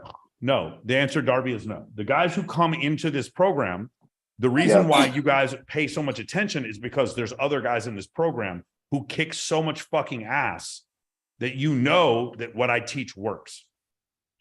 No, I get it. But I have 29,000 subscribers. I don't have 500,000 subscribers. Right. And I probably won't ever get 5,000 subscribers because I teach guys. Think about this. If I were to appeal to, it's women's fault. It's women are the problem. Feminine centric order, which I don't disagree with, but if I were to just go to that part of it, right. No, but if I were to just do that part, it's like, it's not your fault. It's women's fault. I'd have 100,000 followers next month. Yeah, you're right. Yeah, right. Okay. And don't improve yourself. Masturbate to these women that you hate on OnlyFans and leave fucked up comments about how ugly they are on Call Them 304s. Yeah, I'd have 200,000 subscribers. Yeah, right. What do I do in my program? We don't talk about it. We be about it. Oh God, they want me to do stuff. Unsubscribe. So the answer is no. I don't think there is. Okay, but not even not even at a small level. Business, I wouldn't expect business, yes. Business, yes. Okay. Trying to get huge on social media, no. I wouldn't think huge because it's, to me, the small content creator like in your space who has 10 to 25,000, what puts out scalable, tangible advice for guys is a lot. To me, it would be better to have a small, loyal following that actually does shit and you work together than a giant explosion. I mean, maybe you don't make as much money, but no, you make more money. You will make more money this way. Yes. Okay. There are guys, right? I promise you, MOA does better than certain large pickup companies that you guys probably followed at one point. We're already doing more revenue than them. Okay. You know why? Because I do what I say I'm going to do. There's nothing in this program where I overpromise ever. Guys, in those other programs, they can't get girls to come on and do shit. That's why it doesn't work. Right. And I'm promising something that's different than what other people are promising. I'm like, let's go into the dating space, but just flood the zone full of pre-selection. Nobody does that but me. Nobody. The other people that claim to do that, they don't have any pre-selection, so they can't do it. Right? Yeah, no, it makes sense. It's I'll hear some of these conversations and the framework of the foundation makes total sense, and you can follow the Evo Psych part of it or the biological component of it. And it says, this is exactly why it's worked. Cause I worked as a bouncer in nightclubs or at beer events and shit. And it's like, and that's the stuff that it doesn't seem that, and I'm sure you're talking about it, but even YouTube, for example, no one is saying, hey guys, here's a step in between where if you want to get access to women, go fucking get a job as a barback. Go get a job as a security guy. Get like that.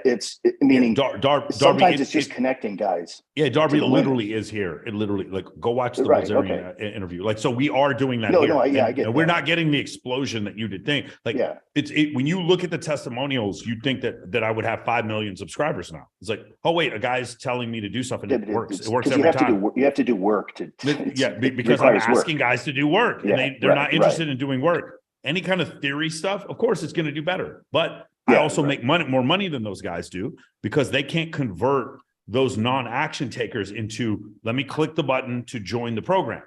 My guys join program. My guys jump out of airplanes. My guys are trigger pullers who shoot guns. My guys are the tip of the spear. My guys are not in the Pentagon planning out the mission. My guys are out there killing the bad guys. My guys are taking action. That's with the difference. So I have fewer guys, but my guys stick around for longer, and we build an industry. And I've said this before. My goal at some point is to have 50 former MOA guys working for me. At some point, 50 MOA. I like 20 of them doing fucking high ticket sales, maybe another 15 setters, a couple of guys doing videos. I would love to have all those guys working for me. Yeah, the MOA guys are operators. So it's a smaller community. Yeah, but it's more than big enough to operate a business. Okay, that makes sense. Thank you. Yeah, but no, I'm always going to be the middle of the road. You know, guys will call me a beta cuck or whatever. It's like, I know Michael Sartain had a foursome the other night, but fuck him because he talks to women like they're humans. Like that's always going to be the attitude. Yeah, well, and that's the disconnect. It's the like I said, I'm older, so I see young guys at the gym or I'll talk to them and shit, and it's like these guys are so like, I remember myself at the same age, I was a fucking idiot, but some of these young guys are so fucking devoid of any male leadership that it's so hard for them to just connect the dots or take the like action. Like you said, they don't get like, oh, I want to get girls. Well, you have to fucking be around them. Go get a job as a bouncer or a barback or, be nice to them. I like if that. You're a fucking cashier. Like, and that's good advice, but that is nowhere near enough content to. Oh, I get that. Do a YouTube channel on that. Yeah. Yeah. You'd have to really get tangible on it or scalable and tangible down to the detail, but that's helpful guidance. Thank you. Beautiful. Beautiful, man. Ryan Ingram, what's your question? Hello, can you hear me? Yep. Okay, so I had a question about reading books. Okay, so I hear you guys mention books like The Setup by Dan Bilzerian and Michael. I've heard that you mention, you listen to audiobooks at 2 times or 3 times speed. So how are you able to remember all that important information when listening like to books at that speed? Yeah, so you slowly teach yourself to listen at that speed. It's not like immediate, like you start at 1.1, 1.2, whatever. The other thing is, if this is a book that you need to like understand, like when I listen to the Unplugged Alpha by Rich Cooper, I would stop. I would be shooting free throws or I'd be in the gym, and each chapter I would write down a couple of sentences as notes, which would trigger the rest of the book for me. So that's it. That's what I do. And I use the notepad on my phone. So it goes Audible, and then I swipe over and I go Notepad, and then I swipe over, I go back to Audible. Does that make sense? Yeah, you said after each chapter? With Bilzerian, because he had 94 chapters in his book, I did one sentence on each chapter. Okay. All right. Sounds good. Thanks. Yep, no problem. Stathis, what's your question? Basically, I have 2 questions. So if you want me, I can just ask one of them. Do it.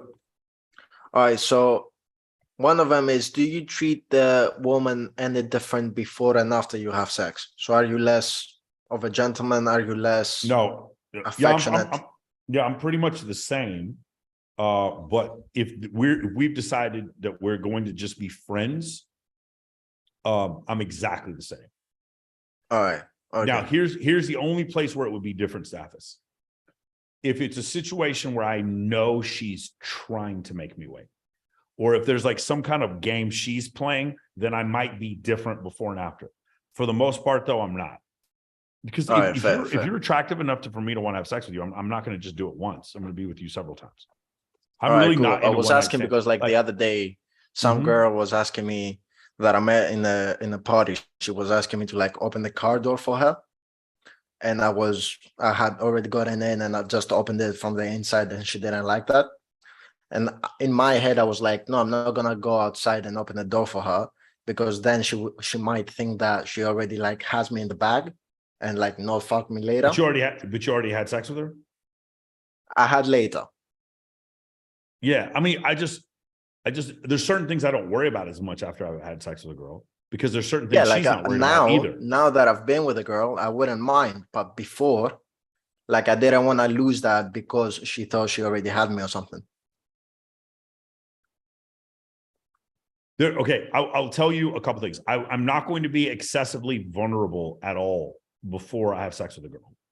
I may be if I'm going to be vulnerable. I'm not recommending you guys be overly vulnerable. I don't think you should. Yeah. Because I know women say whatever, but they don't really like that. They don't. No matter what they tell you, they don't. Yeah. But if I was going to be vulnerable, it would be with someone who like we've been together 3, 4, 5 times, and I know she's coming back. That's the only time I would do that. I would not start off the first date by being like, yeah, just like, oh, you got picked on when I was a little kid.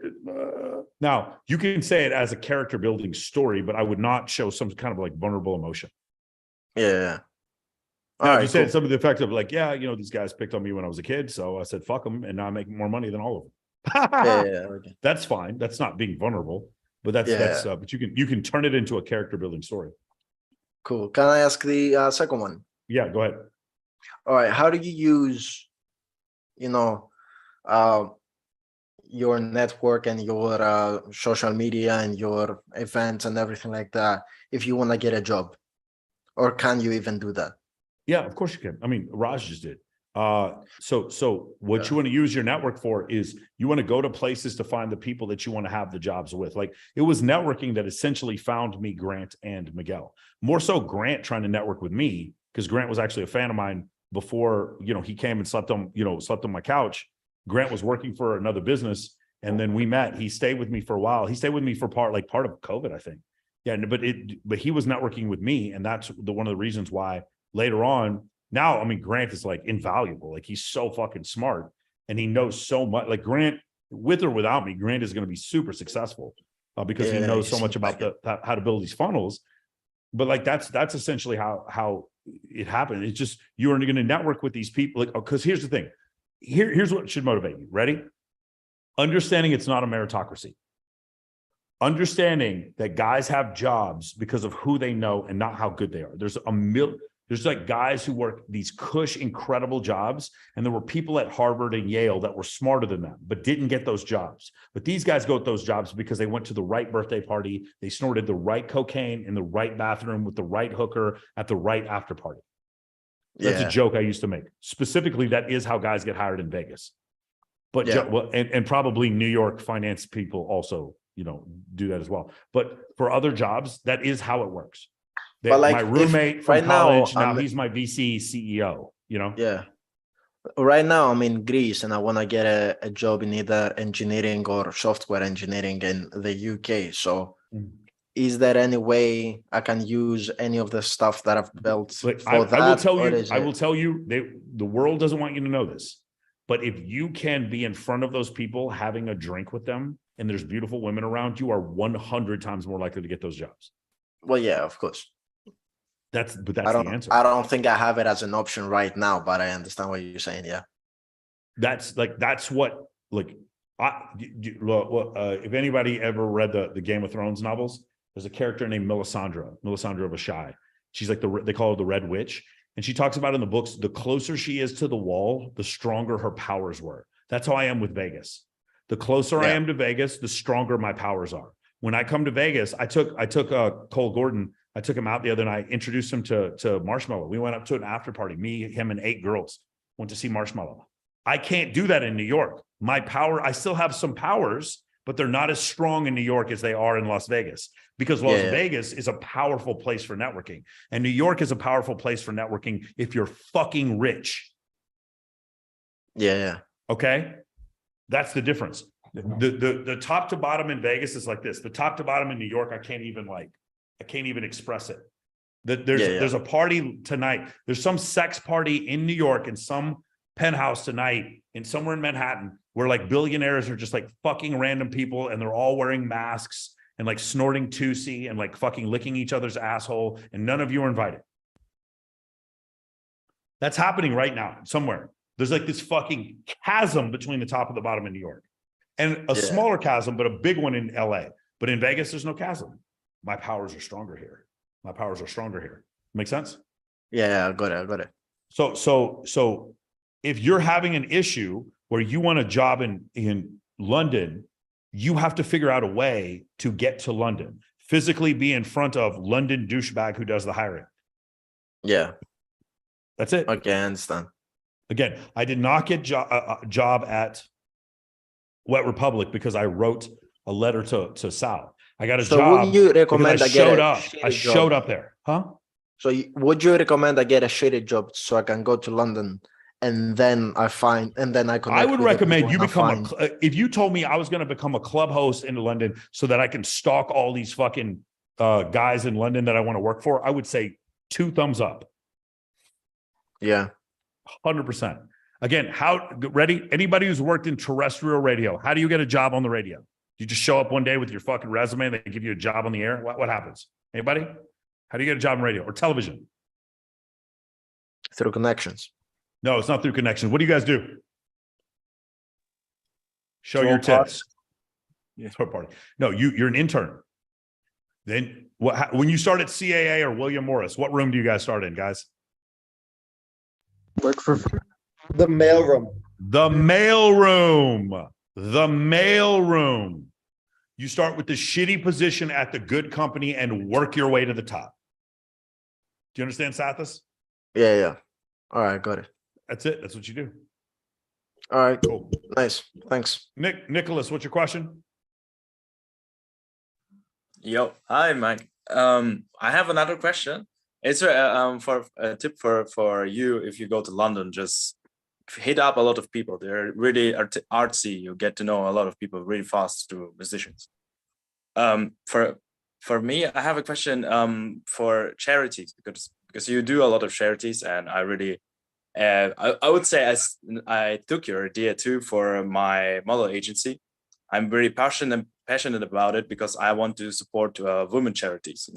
Like the girls that go to a house when the husband goes crazy, and then stuff like that. And there's so many. There's a lot of charities like in the whole world, and I don't know which one to choose. How do you choose your charities? So Nick, a couple things. I would recommend you, because I can tell English is not your first language. Your question, you could ask it a lot quicker. I'm not saying this because you're wasting my time. I'm just telling you how people listen. Hey, Michael, how do you choose a charity? That's one sentence, and it would have been the same thing as what you just did. Do you understand? I'm real critical of the way guys form sentences in this program because it's the way you get a job and it's the way you get invited to things. Does that make sense? Yes. Sorry. Hey, Michael, how do you choose a charity? For me, it's like a circle. On the middle of the circle is animal rescue. These are the easiest ones. Animal rescue, children with cancer. This is like the middle. Okay. We get a little bit further and now we're like domestic abuse, autism speaks, blah, blah, blah. Then we get out to the fringe and it's like, this charity is for like accelerating the artificial intelligence. And then this charity is for like expanding life expectancy. And then we have a charity up here. It's like the NRA charity to teach children how to use guns, right? These are out on the fringe. They're really far away. Right? These are out on the fringe charities. But what's the one in the middle? I'll tell you, the middle of the middle of the middle is animal rescue. You know what Republicans won't do? You'll never have Republicans or Democrats protesting an animal rescue charity. Make sense? Yeah. Animal rescue is so incredibly apolitical. So that's, to me, I just start with that. Like when we do the one with the troops, one of the issues with the one with the troops is that like some people just don't support the troops. Yeah.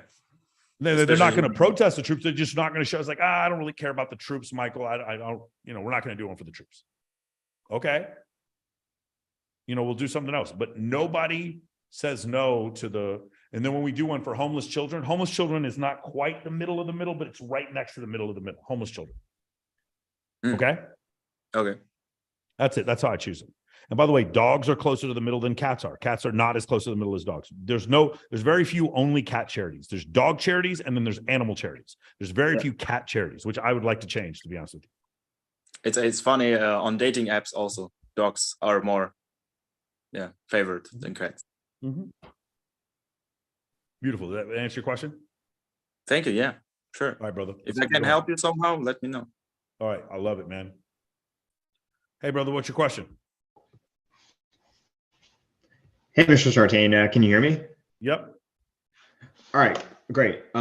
So just quick context. I'm in my first gap year before applying to medical school. I'm currently working as a research specialist in a cancer lab under a doctor who's become a really good mentor to me. And I'm trying to not only work on his personal research, wet lab wise, I'm also trying to help him get his like personal website up. Wait, a wet lab? Wait, a wet lab? This guy's doing viruses and bacteria? What is he doing? Well, I actually can't talk specifics, but it's like that's what it sounds. That's what a wet lab sounds like to me. Yeah, you can't talk specifics. Not making women wet, bro. He's trying to like reconstitute smallpox in that bitch. What are you talking about? A wet lab? That's a gynecologist wet lab. Yeah. But no, like cell therapy is his area of expertise. But I'm also working with him on like trying to get his personal website up. We're gonna have a guest for the rest of the episode. Keep going. Oh, fantastic. Website up. Keep talking. I can hear you. It's going to be an educational site, and he wants to get investors back in it. But the point is, he's like, hey, listen, you know, if you can help me get this website up, and you know, if you want to get a full ride to med school, like I think this would be a really good thing in your favor. And I'm like, really? He's like, yeah, like, you know, like that's where I kind of want to get you to. So, if you can help me get this up, and along with all the other publications and work that you put into your work here, we'll get you there. So I'm like, okay, great. And he said usually he's done this before with trainees, and usually it takes like anywhere from 2 to 3 years. So I bring this up during family dinner, and I get some pushback from my family saying, oh, don't let this guy dangle a carrot in front of you. You know, if you need to work for a year, just work for just a year, and then just like go in straight, like try to just apply in med school. Because they're like, you know, you don't want to be really old when you want to start a family. My question to you is, I mean, you got to know where we stand on that, right? Right. So exactly. So that's just the absurd fallacy that families about Guessy Baby Yoda. No, that's obviously ridiculous. Keep going. Yeah, no. So my question was just like, is there really any merit? Because my logic was, I watch Rollo, Justin, Andrew Tate, everybody, right? And I'm like, is that advice even really worth following? Because I think that even if it took me, let's say I took 2-3 years as a gap year, working at this place, doing other things, shoring up my CV, and also just building myself as a person through life experience, I think I'll be in a better position when I'm like 35, 36, making that attending physician salary, and in a better position to get into a relationship at my choosing. Hey, Tristan, what do you think Justin Waller would say about this? Is Tristan still on? No? Yeah. So there's no have children late thing for men. Mm-hmm. Take that, ball it up, throw it in the trash. That's not real. Okay. Right. There's no, like make money now, dangle the carrot. You can go to college in your 40s. Okay. That's not a real thing. What happens, if you've ever read the book, The Millionaire Next Door, you know that what happens for a lot of families, is your family not from the US originally? I mean, like my dad was born in the US, so like they are like they've been born in the US. Was his family? Wait, so a lot of times No, it wasn't my dad's family. My dad's actually doesn't mind. He's like, you take 2-3 years, and it's my mom's side of the family. Okay. So what'll happen is if they come from another country, like my mom is from Colombia, they come to this thing is like, hey, because we made it here, I now need my children to have jobs like accountant, lawyer, a trade job, because I don't want my child to suffer through recessions or have like to be an entrepreneur. A lot of times the families of entrepreneurs, they want their children to have a job like being a lawyer. Okay. Being an entrepreneur and being somebody who moves to the US is very similar. You're a risk taker. And so like a lot of times because they took the risk to start the liquor store, the fucking, the nail salon, the fucking fishing operation, the construction whatever, they took the chance to become a private business owner. They don't want you to take that chance and go through the same bullshit that they went through. Does that make sense? That makes sense. So they're coming from a good place. But then while they were coming from that good place, the world happened. And then there was Facebook. And then there was Instagram. And then there was the internet. And so those things don't mean the same thing anymore. And then there's TRT. And now like you're 45 and your dick gets hard like it did when you were 19. You don't have to just have kids when you're 23. Got it? Got it. So that's the way I would look. I would I would know that my family loves me and completely disregard that advice. You do it when you're ready, and like school can wait. This is not that like, if somebody was like, hey, dad, I could get drafted in the NBA this year, or I could go to school. No, go get drafted in the NBA. You can't do that in 10 years. Yeah, no, I've gotten like conflicting advice. They're saying that you should like get in as soon as possible. My dad's saying, listen, if it takes you 2-3 years, it's whatever. Like, but like if he can get you, he's actually very much like, listen, it's not what you know, it's who you know, right? He's like, listen, sure. if So was your dad an entrepreneur? Actually funny. My dad was actually he tried to become a physician himself. And then he was like, I don't have the personality nor the patience to. And now he works for a director at a pharmaceutical company. So but he's been around the block. He knows it. So yeah, he's like, so your dad would give you the opposite advice because your dad has a trade job. So your dad, so like, because your dad wasn't the entrepreneur, he might tell you to be the entrepreneur. But the thing about being the entrepreneur is you realize how hard it is and how many times you go broke, that you might not want your kids to go through that. Right. So you want your kids to have security. So in order to tell your kids to have security, go to school now, law degree now, master's degree now, accountant degree, CPA now. Yeah. Make sense? No, my dad's criteria is just make something of yourself. Yeah, for sure. So okay, thank cool. you. Yeah, I would just don't worry about that. You don't have time shit. It's just nonsense. Gotcha. Thanks, Michael. Hey, what's up, Baby Yoda? No, Baby Yoda's trying to leave. No, stay here, Baby Yoda. Hold on, Baby Yoda, stop. Stay in here where it's warm. Stay in here where it's warm, honey. Come here. All right, next. Barrett, second to last one, and then one more after this. Barrett, what's your question? Howdy, Michael. Sorry, first time here. I didn't actually think I was going to have a question for you because I'm just kind of, taking in everything that I've been hearing you talk about on Instagram and so on. Yep. I thought it was a pretty interesting idea. You being a veteran yourself, you were saying the vet charities are generally polarizing to a point where they're not actually. They're not polarizing. They're not in the middle though. They're not on the fringes, but they're not in the middle. No one is going to no one's going to protest you doing a charity for the troops, but a lot of people just won't show up. Right. The blue hairs are not going to come support the troops. They're not going to chastise you, but they're not going to show up. Okay. Is there a vet charity you think is more effective at doing that? Because any vet charity, yeah, don't worry about it being effective. You'll still raise money. The question they were asking is, how do I get the big titty blonde playmate stripper hooker girls? That's what they're asking. Okay. How do I get that? Well, and I told you, the main one to do that is the fucking animal rescue charity. Cool. Makes sense. Yeah. If you want to raise money for vets, which I do, then I do at Babes in Toyland, support the troops. We do that every July.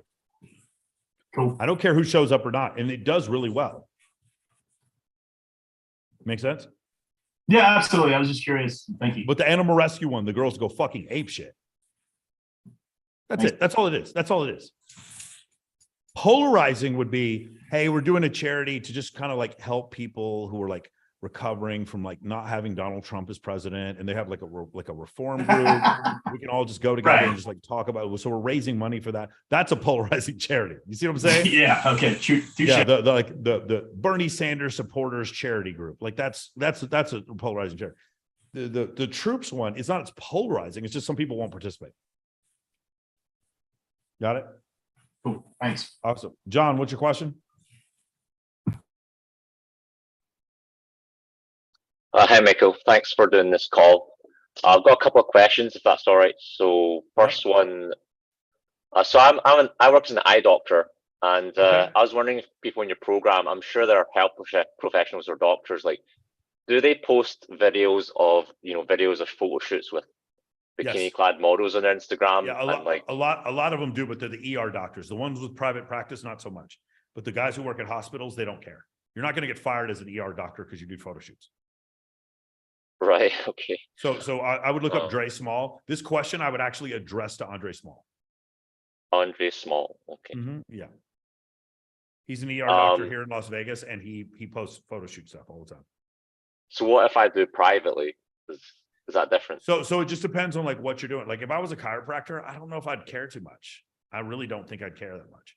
If I was a knee surgeon, I don't think I'd care that much. If I was a plastic surgeon, I'd be showing me with bitches on boats, drinking champagne, with the skydiving and fucking out in Tulum. If I was a plastic surgeon, yeah. It just depends on what kind of, if I was a cardiologist, no alcohol, absolutely. If I was a cardiologist, under no circumstances would I let anyone show any sort of alcohol or smoking or anything on my platform. It just depends. Yeah. You know what I'm saying? Right? You know, I'm a virologist. I'm about to stick you with this needle, this vaccine, and let's get it.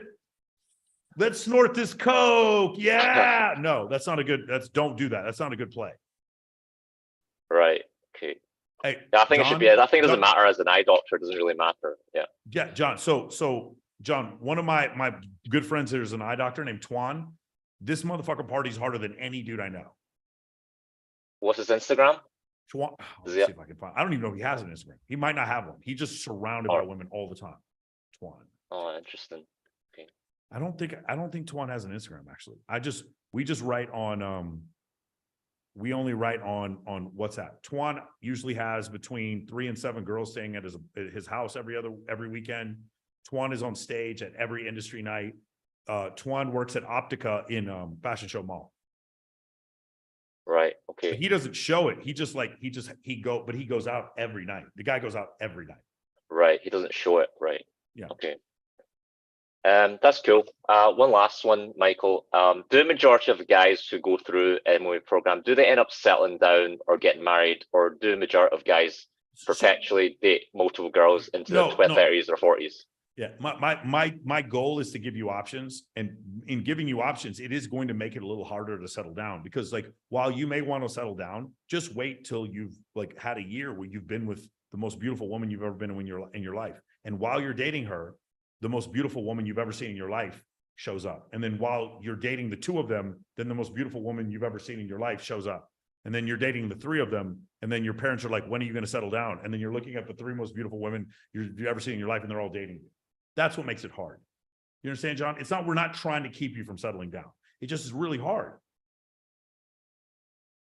Got it. Right. The answer is a lot of them do settle down. There's a lot of guys in the program that are married. Right. So they get into the program and then they get married and then they stop doing it, I guess. Yeah. No. They don't stop doing it, because I teach a leadership component. I teach entrepreneurship. I teach mindset. I teach evolutionary psychology. I teach social networking. I teach how to do social media. This program is not just about women. Right. Yeah. So they stick with it. Okay. Yeah. Thanks, Michael. Beautiful. Last one, Alex Yoon, what's your question?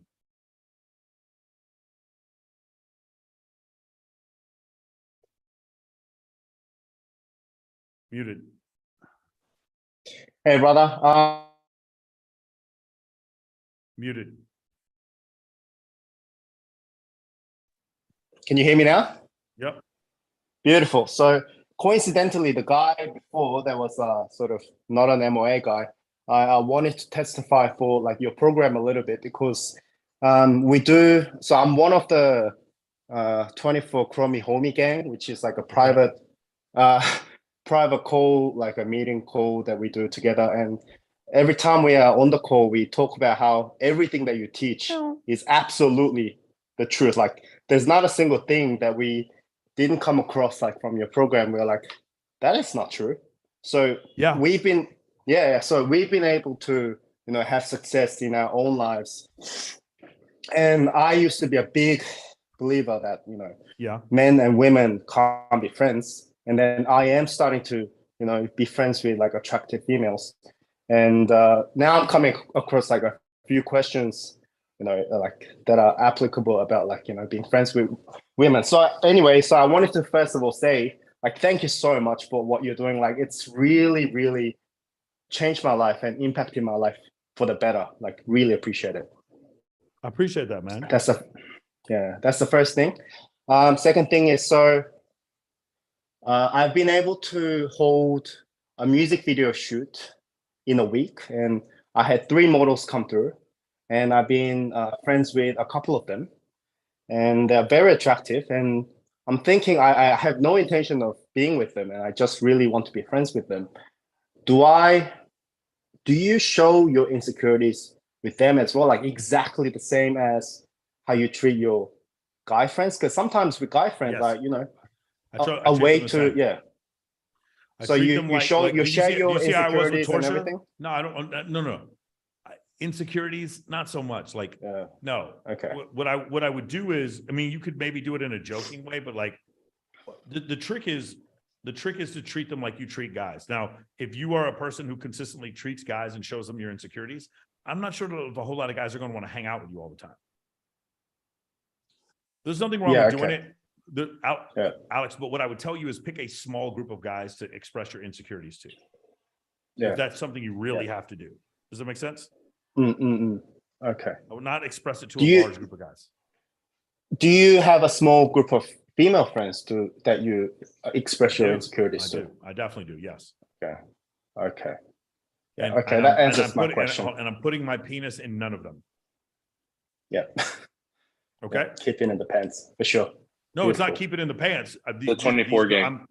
These girls, I express myself to these girls because I know we're not sleeping together.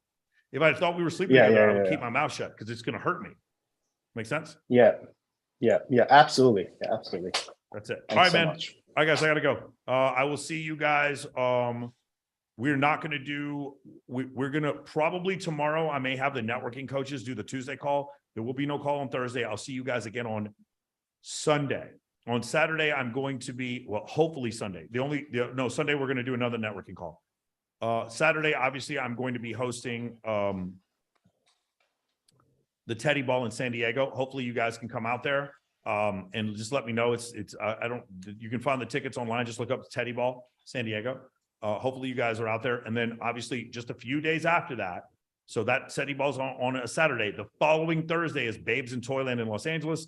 I'm going to be for that. I'm there for that. I'm coming straight back for 2 days in Las Vegas. And then I head out to Miami for a week for the Fresh and Fit podcast and to do valuetainment. So I will see you guys soon. I'm going to be posting a bunch of videos, like interviews that I'm in. There probably won't be a podcast this Wednesday, and there probably won't be a podcast in 2 weeks. Next week, I'm going to post Connie Pena. The week after that, I'm probably going to post Tori. And then the week after that, I'm going to post Carlota Champagne. See her. Awesome, man. Thank you guys for coming on, and I will see you all. Wait, hold on. Blah, blah, blah, blah.